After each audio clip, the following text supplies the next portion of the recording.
Breaking news here, big news from the North Carolina Supreme Court. Tonight, the court striking down those new legislative and congressional maps. Republican state lawmakers drew those maps from U.S. Census data.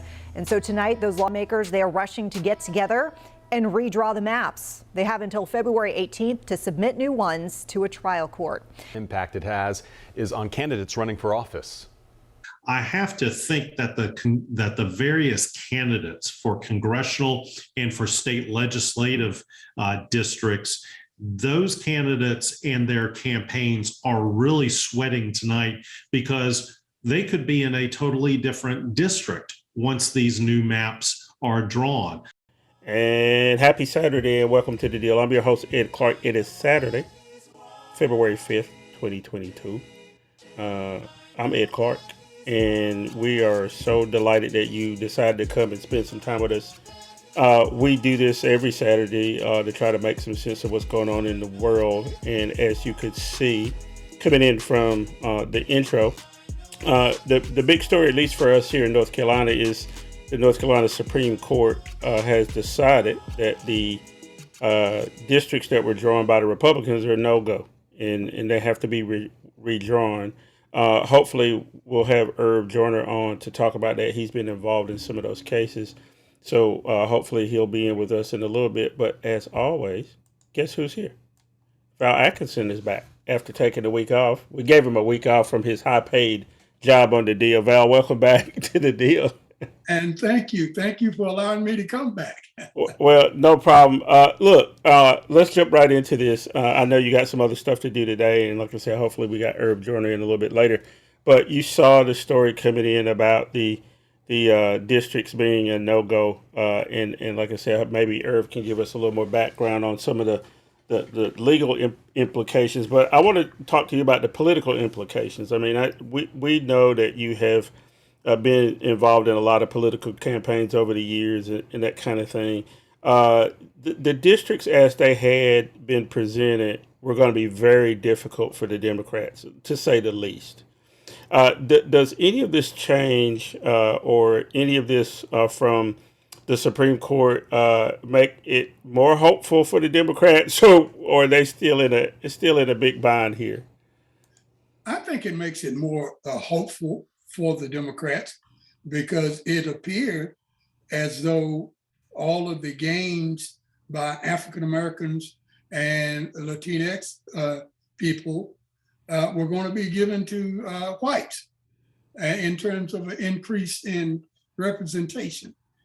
We qualified for, as a state, we qualified for an additional district, and yet that district, we started off with 5 seats, Democrats, and now it looks like by the latest map, we were going to have 3. So I think that's going to change. It may go back as high as 5 again. I think it ought to be 6, at least a minimum.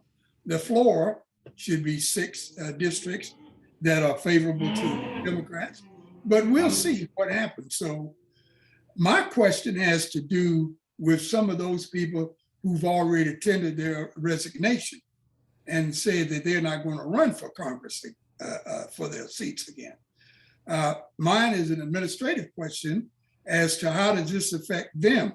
They should be able to reverse that decision if they choose to do so and run for obvious reasons that the districts have changed since they made their decision.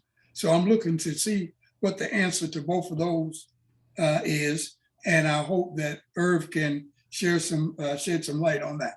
Yeah, so I want to remind the folks you're watching The Deal. That's Val Atkinson. We're trying to make some sense of what the North Carolina Supreme Court did. I think it was a surprise to most people, Val, how quickly it happened. It was just a week before where a 3-judge panel said the districts were fine and could move ahead, but then there was some emergency relief given so that the case could be heard by the North Carolina Supreme Court. And like you said, it throws things into quandary. One of the people that I've been thinking about when I heard it, it goes along to your point, Val, is G.K. Butterfield, who has ably represented his district for a number of years now. I know we don't know. I haven't talked to him. You haven't talked to him, but does this say there is some grace given to people so they can rescind what they said before?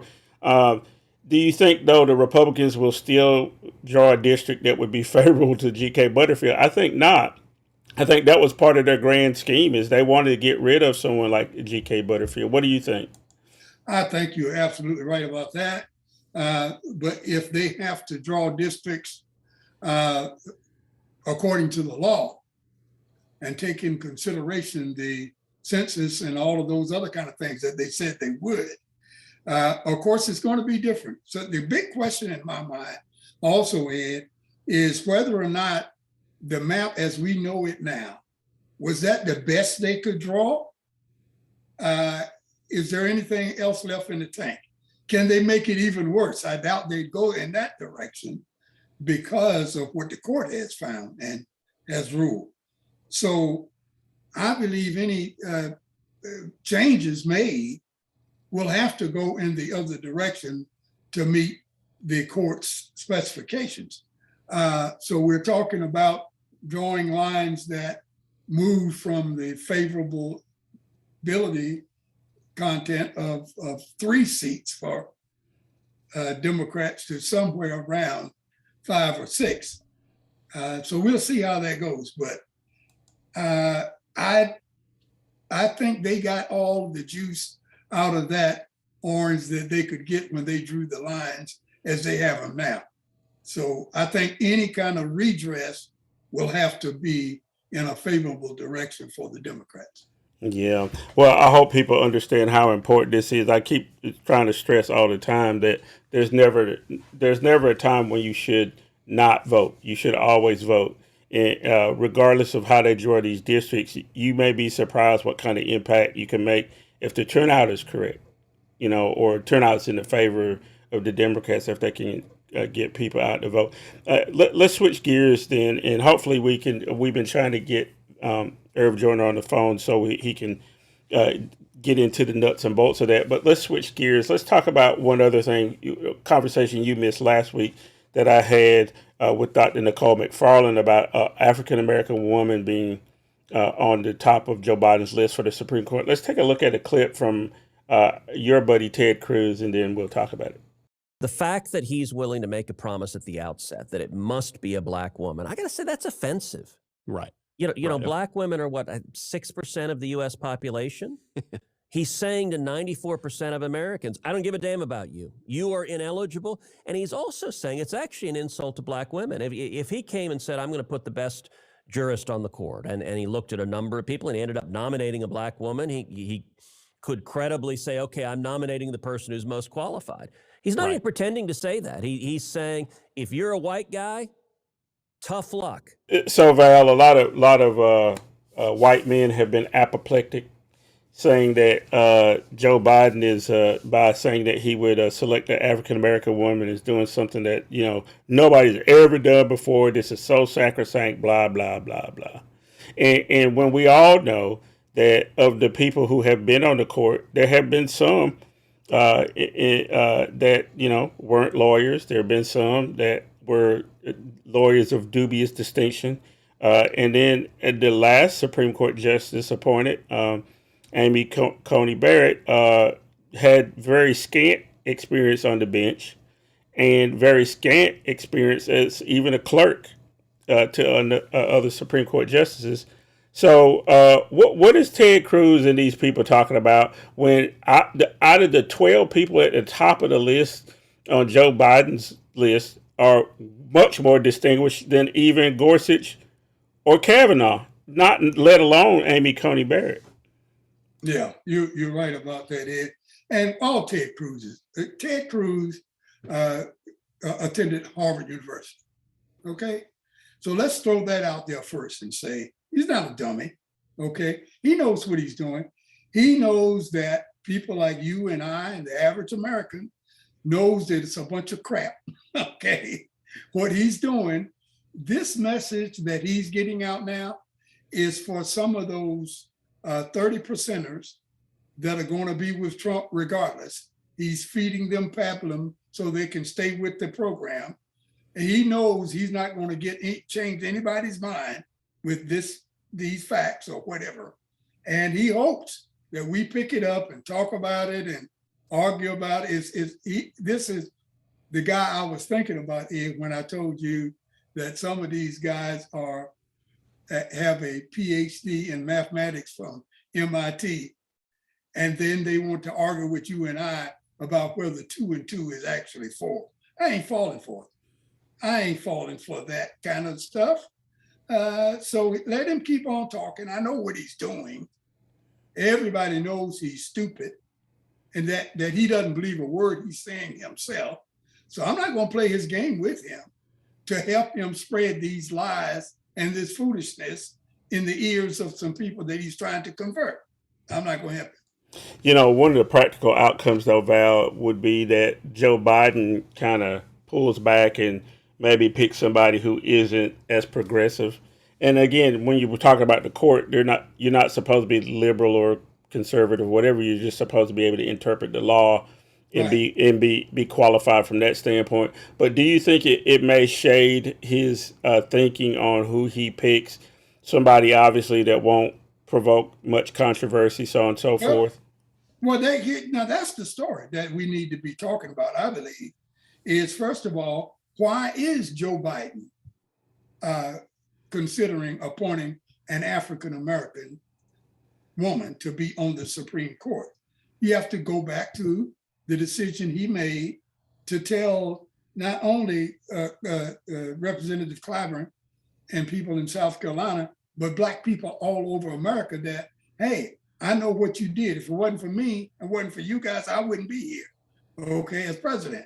So when I get a chance, regardless of the vacancy that comes up to SCOTUS, regardless of how it happened or where, my first nominee to the Supreme Court is going to be a Black female. And I want to thank y'all again. That's the reason he did it. Now, see, Cruz ain't going to tell us that kind of stuff because that's the kind of stuff that Democrats and progressives want to hear or need to hear. You see, that's why he did it. He did it so that he could keep a promise that he made to the African-American community. And he's trying to keep that promise, just as Cruz and all of his boys try to keep their crazy promises. But Cruz is trying to get us off the subject here.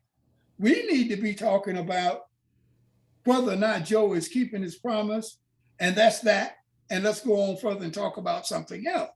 Cruz got us arguing about whether the substitutional facts that he wants to present are worth discussing or not. Come on, Ted, I ain't going for it. Yeah. I ain't playing substitutional facts. Well, you know, I think his feelings are hurt because he knows now that he probably never will be on the Supreme Court, and I believe that's been his whole thing, that he wants to be on the court. You know what? This is a good time to take a break. Let's take a break, and when we come back, Val, I want to switch gears. Mike Pence said some words about Donald Trump this week. I want to see how much trouble he's going to be in with the Trump crowd. So we'll take a break. We'll be right back after this message. I trust the vaccines. I trust the scientists who have come up with a great formula to help defeat COVID-19. I'm very lucky because my wife and I were able to get the vaccine. If you have an opportunity to get the vaccine, please do it. Get in the game, get off the sidelines, and get vaccinated. And so it's important for us to take the torch, be the example, and make sure we're doing our part to protect our community. It's paramount that we all be vaccinated so we can protect each other, and especially our loved ones. I believe in the vaccine. I believe in our scientists. I believe in the medicine. I took it to protect others and hopefully live longer. We're going to get through this thing. We got to practice social distancing. We got to wear our masks. You have a spot, take your shot. You have a spot. Take your shot. You have a spot. Take your shot. You have a spot. Take your shot. And welcome back to the second segment of the deal. I'm your host, Ed Clark. That's Val Atkinson. We were talking about the Supreme Court, possible Supreme Court nomination of a Black woman to replace Stephen Breyer. Then we were led off talking about the districts in North Carolina and whether or not they would, well, they got to be redrawn, Val. There's no question about it, right?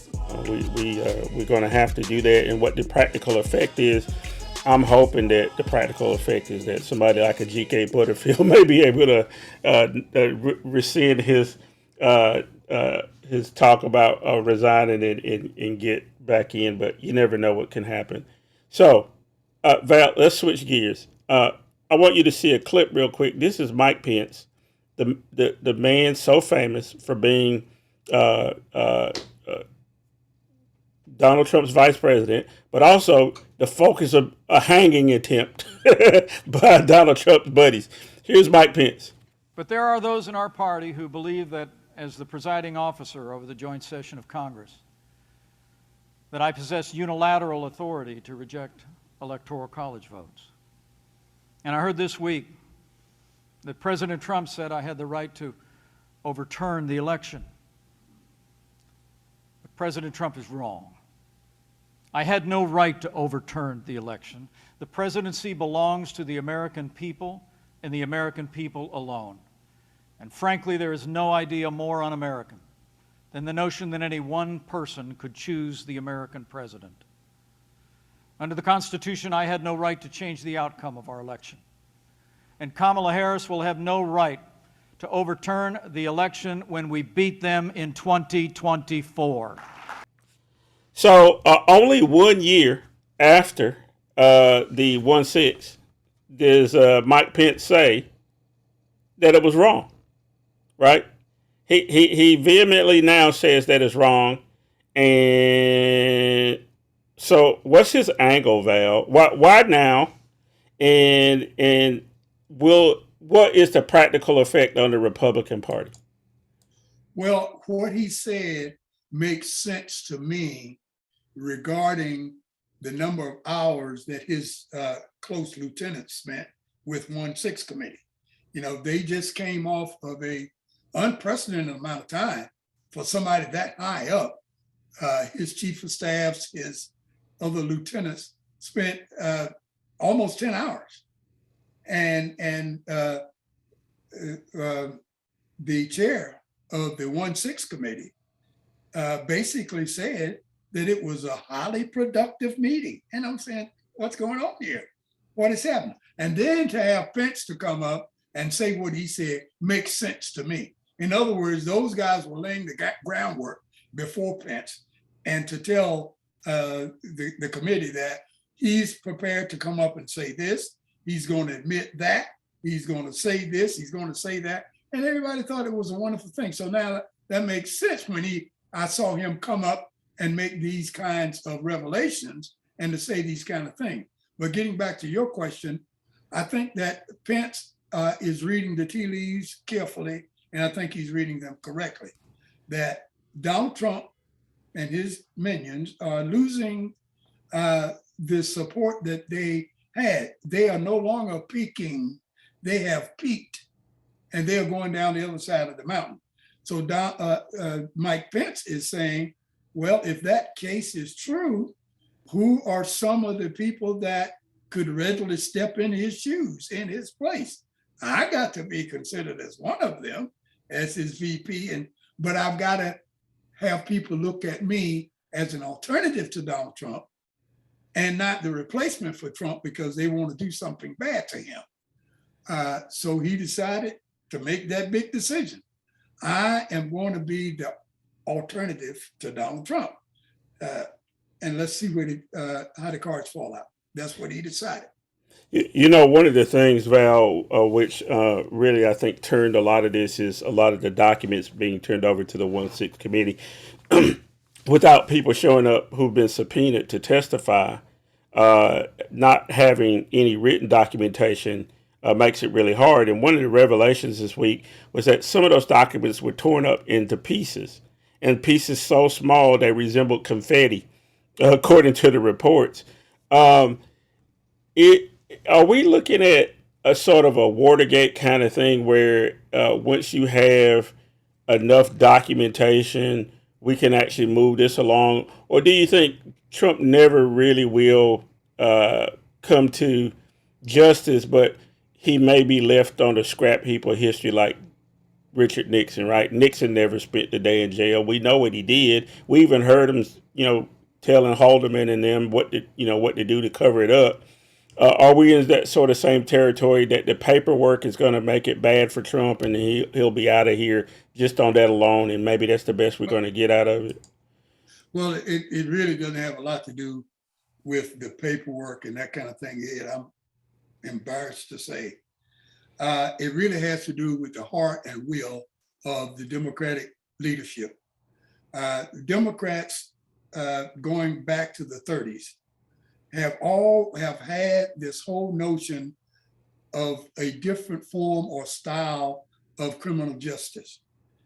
What they want to do is have a preponderance of the evidence, get everybody upset, get everybody angry at whomever they're throwing all of these facts out against, and have the perp to say, the preponderance of evidence is so tough, we can't win this thing. Let's go for a deal. Tell you what, let's go down to the courthouse, open the jailhouse door, go inside, lock ourselves in, slip the keys out from under the door back to the guys, and go ahead and do that. And then the Democrats would say, yeah, now that's what I'm talking about. But damn it, what did you do? You didn't do a damn thing other than play the role of a journalist or a news person telling people how bad things are. And did you hear what he said over here? And what is that? You didn't do anything. You didn't play the role of the investigator. You didn't play the role of the prosecutor. And you damn sure ain't playing the role of the jailer. So you're not in the business of law enforcement. You're in the business of telling stories and getting people upset and hoping they will come to your side of the argument. And that's a damn shame. And Republicans are hip to what your strategy is. That's how they keep getting away with things. They get away because they know Democrats don't have the guts to play the role of prosecutor and jailer like they supposed to and put some of these people in jail, whatever it takes. They want them to admit themselves, oh yeah, I was wrong. I guess you got a lot of evidence there. My cousin told me he heard about it on CNN all yesterday. And so, yeah, I give up. Where's the jailhouse door I need to go into? Yeah. And I'm just getting sick of it. That's why I react sometimes as I do, Ed, to some of the things that we discuss on this show, because I don't want to be in that crowd over there that's trying to get to a preponderance of the evidence, trying to tell everybody how bad this stuff is. And ain't you bleeding a lot? And looks like you hurt it. Don't embarrass these people with that kind of stuff. The question is back on us. What are you going to do about it? What do you do about about all of this evidence and this guy is so bad over there? What are you going to do about it? And stop pushing things off on somebody else to do something about it. Yeah, well, Val, I can hear it in your voice, and I know we have these conversations all the time about having guts, political guts. Just lay it all out on the table and do what you need to do to. And it doesn't seem like we have those kind of people right now in the Democratic Party, but we'll see. For cutting you off, but if this were a 180 degree situation where we were in the Republican seat and they were in ours, you would have Democrats behind bars right now. Yeah. You'd have them behind bars right now. They'd figure out the charges later, but you'd have Democrats behind bars. You'd have IRS investigation. You'd have businesses ruined, individuals' reputations scattered. It's just a different way that Democrats choose to handle things. Yeah. Val, I normally would be getting ready to take a break right now, but I want to keep going if you don't mind. So I want to change gears completely. I was remiss at the beginning of the show not to mention that we're in the African American History Month, or Black History Month, or Negro History Month, whatever one you want to call it. I've been all three. So I want you to put your history professor hat on for just a second and give people a primer on African American History Month and the importance of what Carter G. Woodson was trying to do with it. Because we're in this time where every time we say something about Black folks, there's certain people in the community, white folks, who get all upset and don't want their children's feelings to be hurt. I want you to talk about that a little bit. Well, and as we talk off mic all the time, when you try to remind me of how old I am, which is true, it's when it started with me, it was called Negro History Week.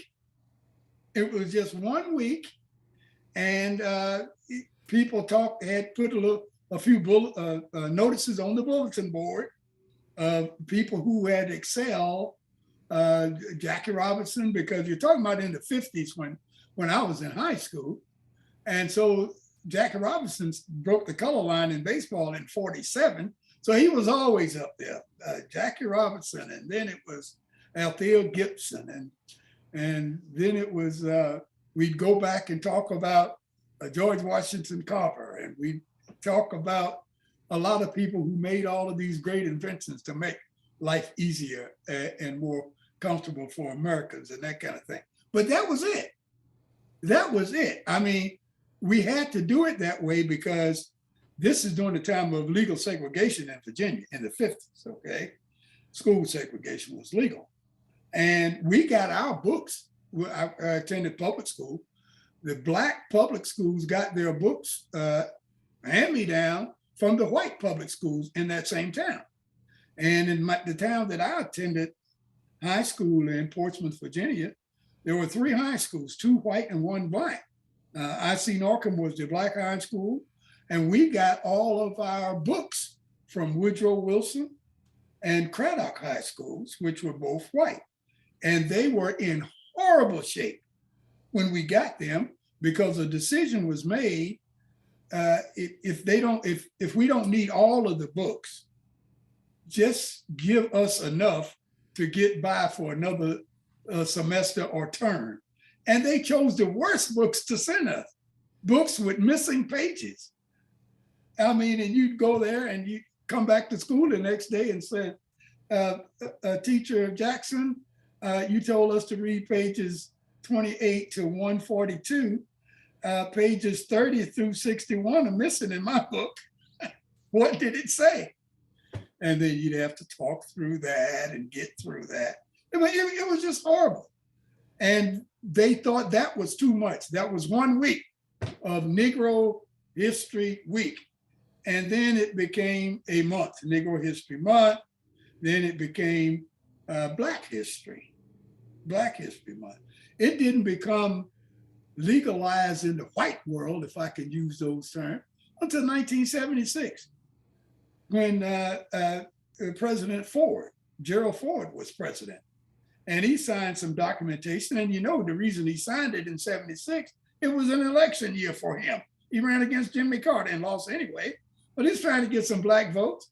He signed into executive action that said that the whole month of February will be recognized at the federal level as Black History Month from here going forward. So it started in 76 that he recognized that. And then commercially, a lot of people started getting involved because they knew there was a thing out there called Black Dollars. So they wanted everybody to know that, hey, I support Negro History Month and Black History Month. And this is what what are you doing for Black History Month? Well, we are putting these signs on the buses with black kids drinking Slurpees, just hundreds of things that they do. But it all came down to them trying to show us that we appreciate that.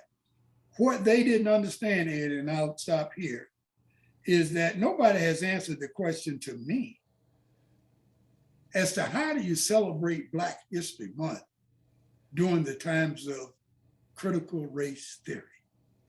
Does critical race theory actually stop, halter, and eliminate Black History Month? How can you teach Black History Month if you're afraid of critical race theory?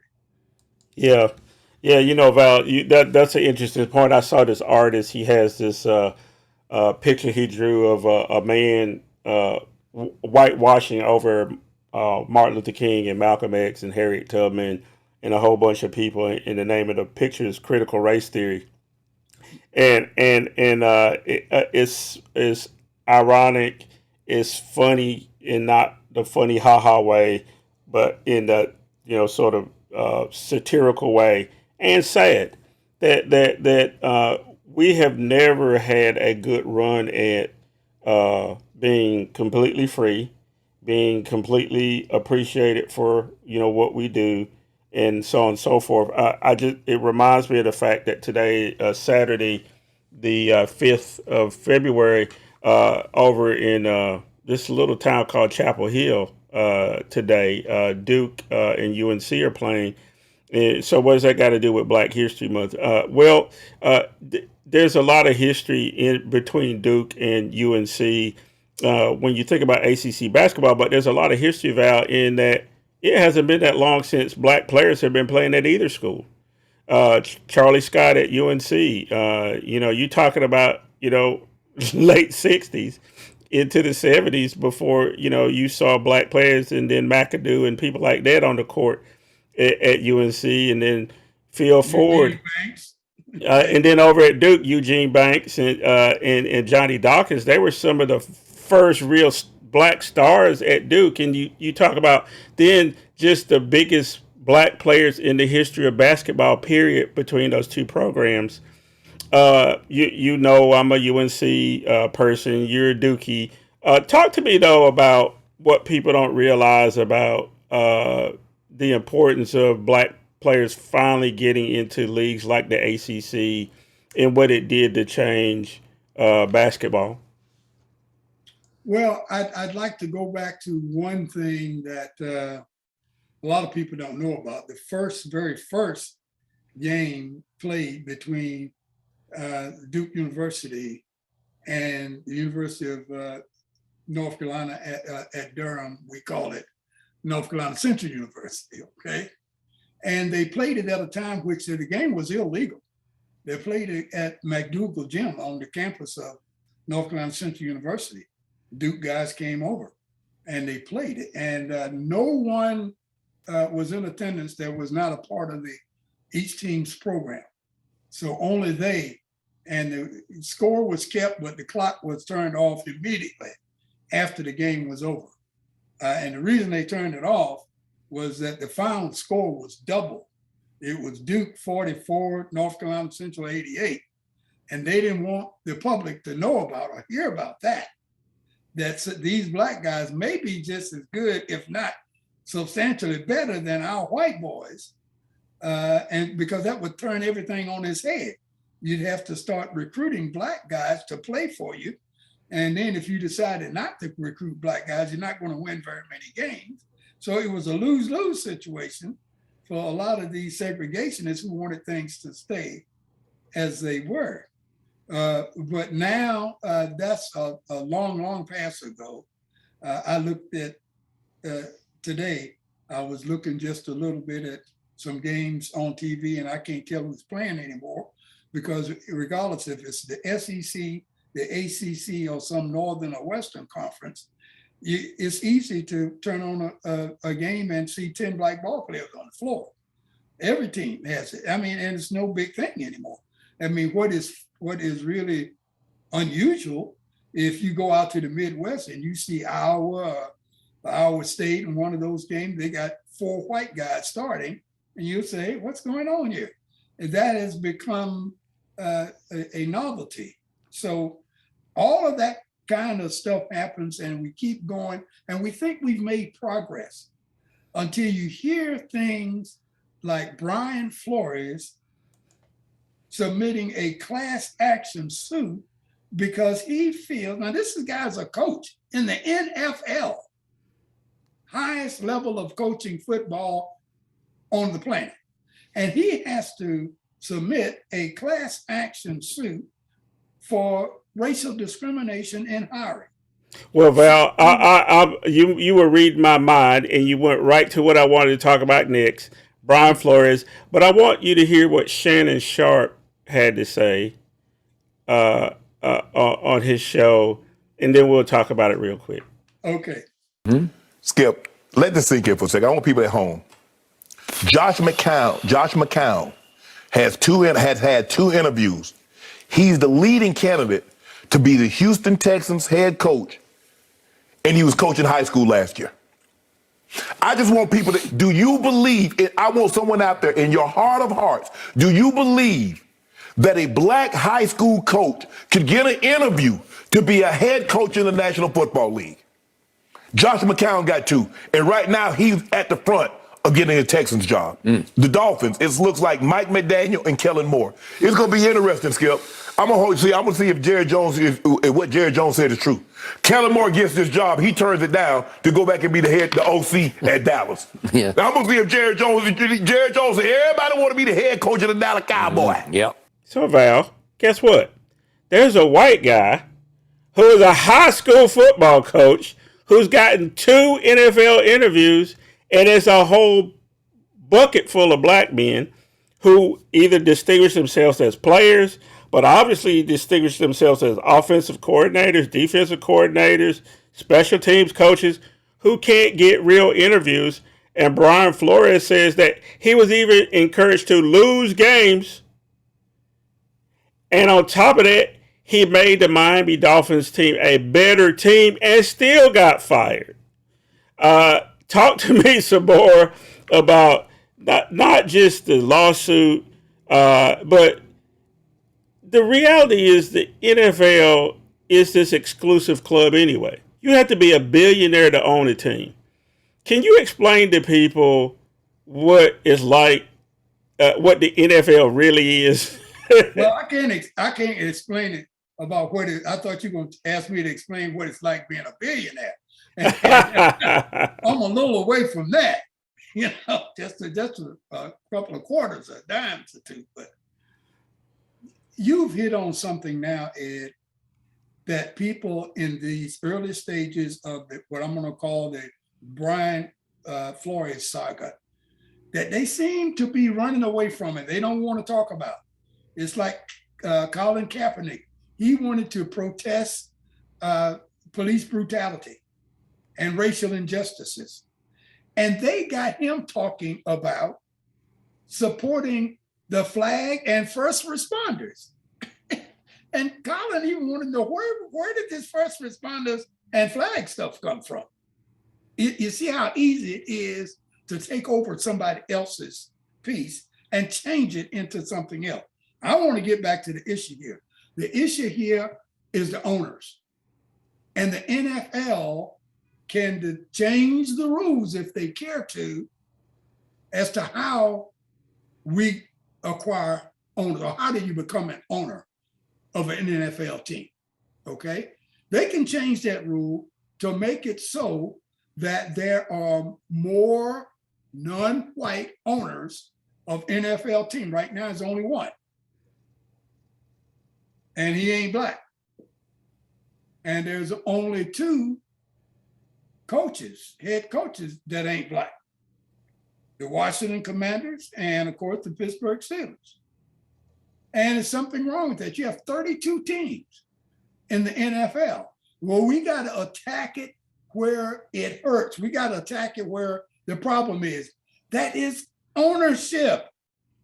And, the Rooney Rule is nice and all of these kinds of things. And it's nice to talk about, okay, why don't you take a coordinator's position and hold that for 3 or 4 years, and then somebody can see you and offer you something else. Hell, you got an offensive coordinator in Kansas City who went to the Super Bowl 3 years in a row, and he ain't got a promotion to do anything. So what's all of that about? That don't work, obviously. And sometimes when you give these guys a chance and you promote them from coordinator to head coach, they better win, and they better win quick, and they better win often, because if they don't, they get fired right away. Right away. And the thing that you started talking about, getting back to that, is the thing that resounds with me loudest, Ed.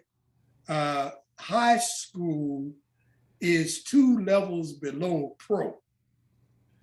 And how can you go out and get somebody that's the highest level of experience that he's had in coaching and put him in charge of men? He was in charge of people who couldn't even vote And now you're going to put him in charge of men that's old enough to be president of the United States. Something's wrong with that. Yeah. And something's really horribly wrong with that. And we need to attack the problem where the problem exists, and that's with the ownership.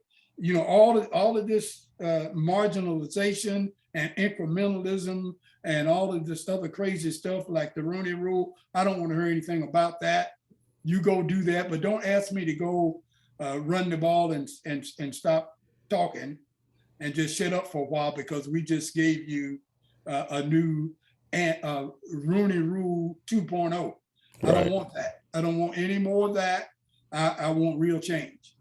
And the thing about it is, the NFL is 70% black. You don't want a work stoppage. That hurts everybody. Yeah, definitely. You know, Val, we didn't take a break. We kept running off at the mouth. We're going to take a break right now. You're going to leave, though, because you got some business to attend to. When we come back, I want to talk about what happened in Minneapolis, Minnesota. Police killed somebody else. And at very shady circumstances. We'll talk about that, and we'll talk about reaching the 900,000 mark in COVID-19 deaths. But Val, before we leave, real quick, what do we got to look forward to coming up with you? Tomorrow morning, 8 a.m. On Foxy 107, 104 radio station, 107.1, 104.3, you can hear the 1,504th edition of Connections. We started counting them, and it'll be with you, Ed. You are our guiding light now because of our inability to be in the studio anymore. And our addition to the Connection team now, he's been with us a 3 months now, Professor Irv Joyner, who is a law professor at North Carolina Central University School of Law. The three of us will bring another edition of Connections to you. So I invite and I encourage our listeners to tune in. 8 a.m. Foxy 107, 104. Yeah, and maybe I'll get a chance to ask him those questions about what happened with the Supreme Court when we get him on here for later on. Absolutely. All right, so in the meantime, stay right there. We'll be right back after this message. Thoughts of suicide may feel impossible to overcome. But with help and support, you can find hope and meaning. Call the National Suicide Prevention Lifeline at 1-800-273-TALK to speak to a counselor, or visit suicidepreventionlifeline.org. It's free, it's confidential, it's available 24 hours a day, 7 days a week. And even if it feels like it, you're not alone. High-profile suicides in the African-American community. The son of actress Regina King, Ian Alexander Jr. was just 26. Actor Moses J. Mosley was 31. And former Miss USA Chesley Christ was only 30. Studies show overall suicide rates have fallen in recent years, but some indicate an uptick among minorities. Why was Amir Locke referred to as a suspect? And so I'm going to ask...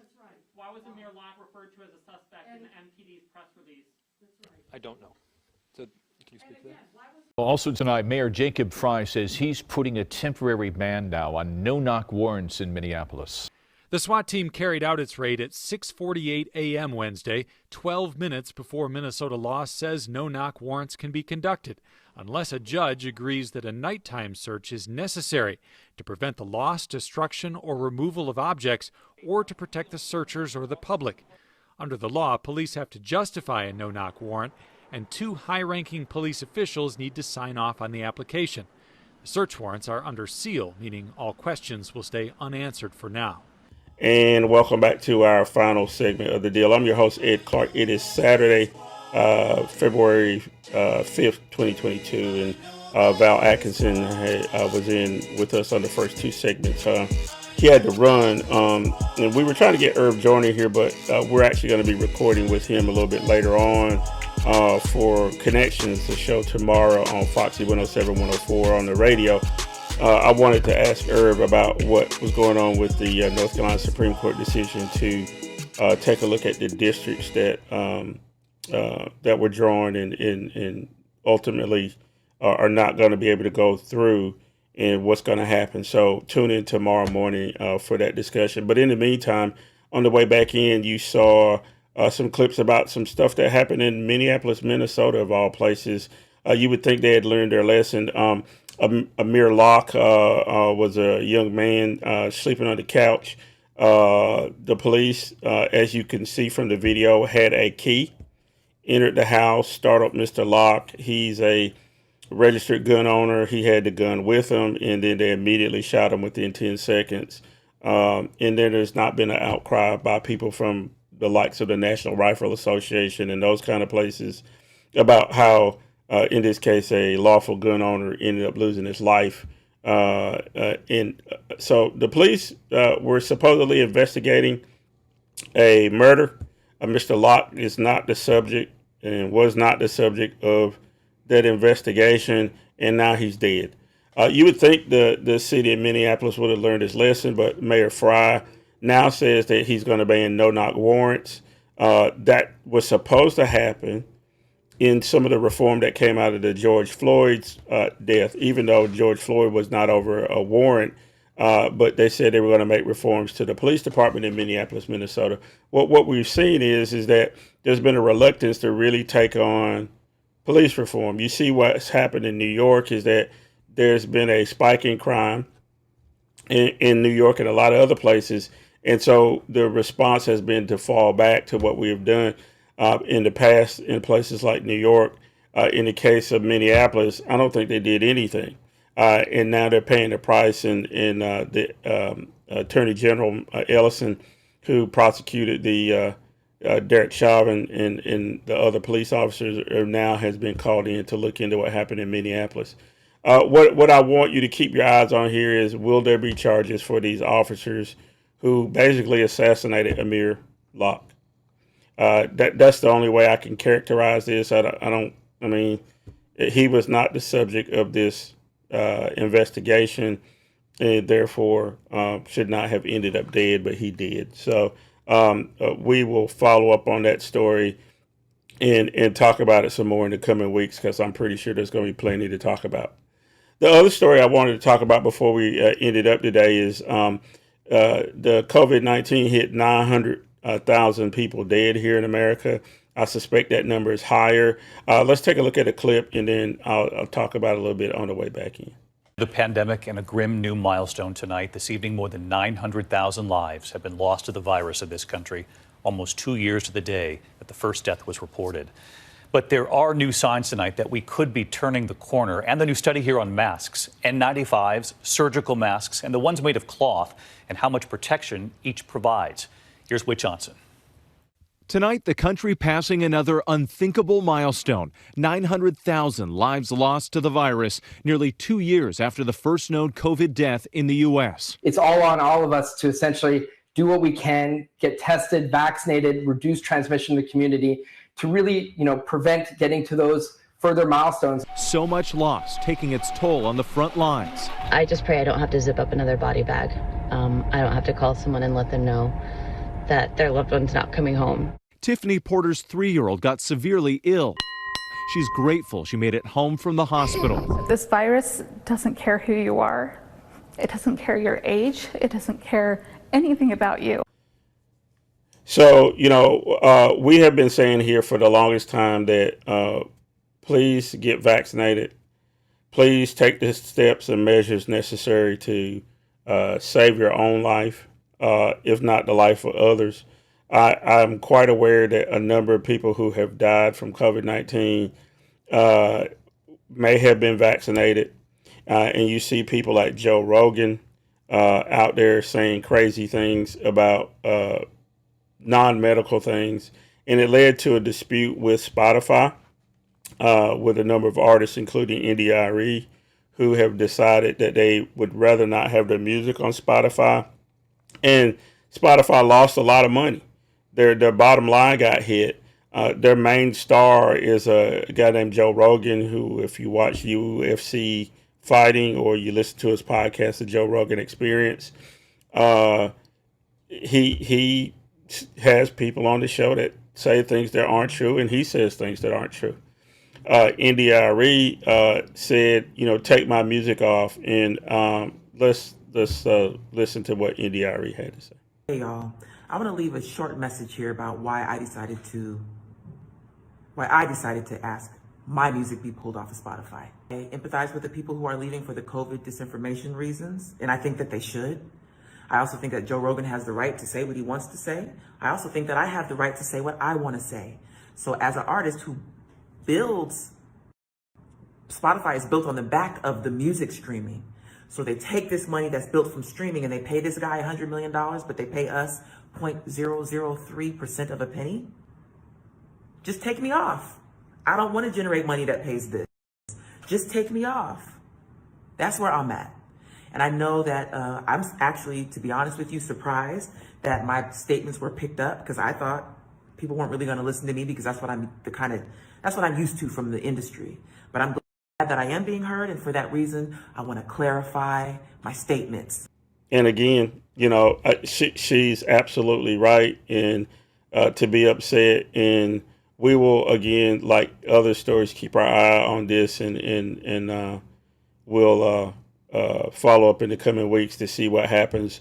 Again, Spotify has lost a lot off of the bottom line. A lot of tech stocks have been taking a beating, to tell you the truth, and we'll see how Spotify recovers from the Joe Rogan experience. Right? Maybe they don't want to be so in bed with Joe Rogan like they think they do. The final story I want to cover today is, and we talked a little bit about it earlier, about Black History Month, and then all the backlash against African American books, just telling the story about African Americans and so on and so forth. Val gave us a good primer on Carter G. Woodson in what started out as Negro History Week. What I want to wrap up today is black, white, green. I don't care what you are. Teach your children the truth. Be honest about where America and Americans came from. Very few of us were native to this piece of land. And then to be able to become the America that we are, we had to kill people. And we killed a lot of Native Americans. We enslaved African Americans. We did things to other immigrant groups until they were able to melt in with the rest of white people, and so on and so forth. I was going to talk about Whoopi Goldberg, but I think I'll leave that for next week, because I want to see exactly how it turns out with her. But the problem is that when people talk about history, a lot of times they don't have all the facts exactly together. And one of the places where it's hard to get the facts all the way together is here in America, because we just don't like telling the truth about stuff. And so that's the honest thing I can say for this week, is that we don't like the truth. The truth hurts, right? As the old saying goes.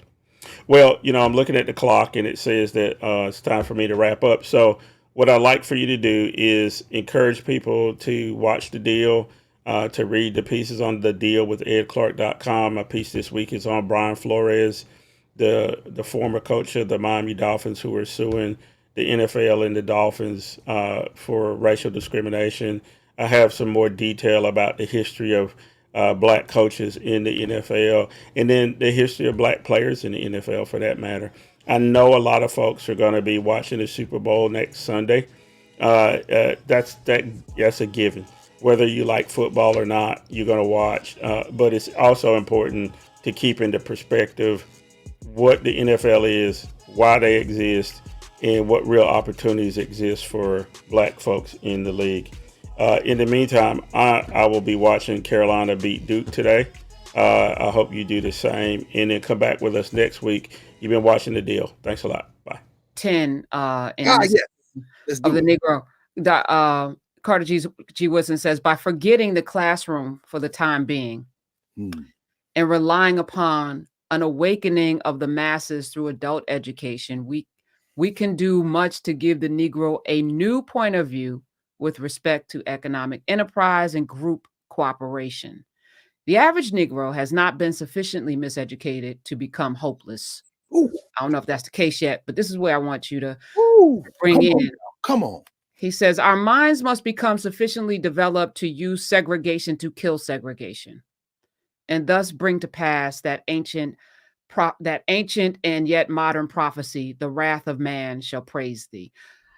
How do we use segregation to kill segregation? I mean, we're in a strange space right now where folk are remitigating what is black. you got white nationalists talking about people are not black, like Michael Eric Dice. They're tan. What is this black thing anyway? That was cute. That was what's that crazy white nationalist that people think just because, as my mama would say, coming from her parents and ancestors, old black folk, you say even a broke clock is right twice a day. Because just because Joe Rogan right about one thing, y'all don't be trailing behind this white nationalist. He's wearing gasoline drawers and lighting matches.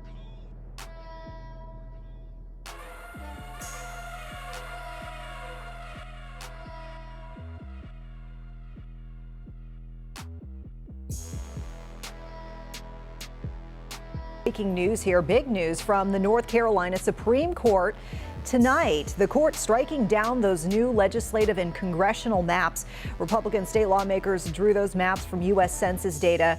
And so tonight, those lawmakers, they are rushing to get together and redraw the maps. They have until February 18th to submit new ones to a trial court.